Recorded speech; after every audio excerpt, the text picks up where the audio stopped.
تو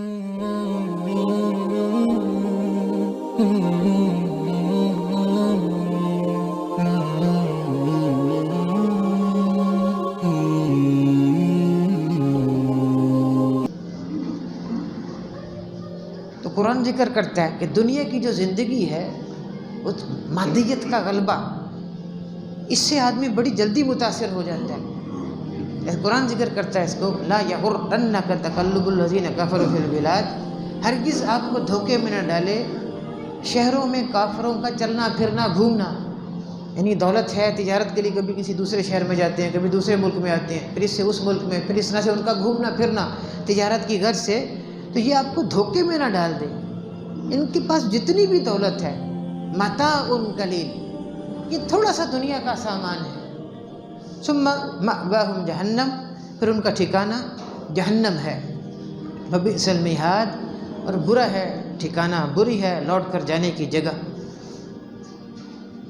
تو قرآن ذکر کرتا ہے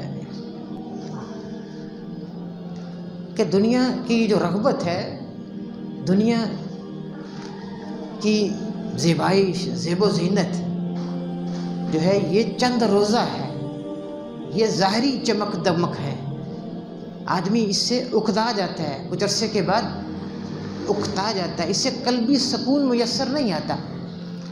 حدیث میں آتا ہے حجبت النار بالشہوات وحجبت الجنت بالمکارہ، جہنم کے گرد اللہ تعالیٰ نے باڑ لگا دی ہے، شہوات کی، خواہشات کی، برائیوں کی۔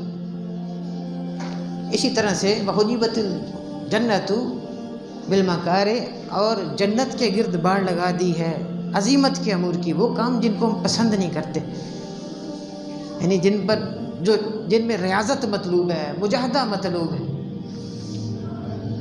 تو لیکن ایمان میں ایک طرح کی لذت موجود ہے، اس کو حدیث میں بھی ذکر کیا۔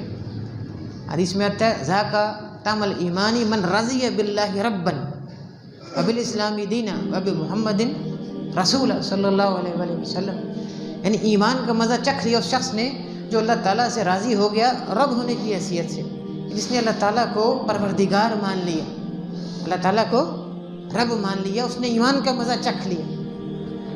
وبالاسلام دینا، اور اسلام کو دین کی حیثیت سے قبول کر لیا، اسلام کو دین کی حیثیت سے قبول کر لیا۔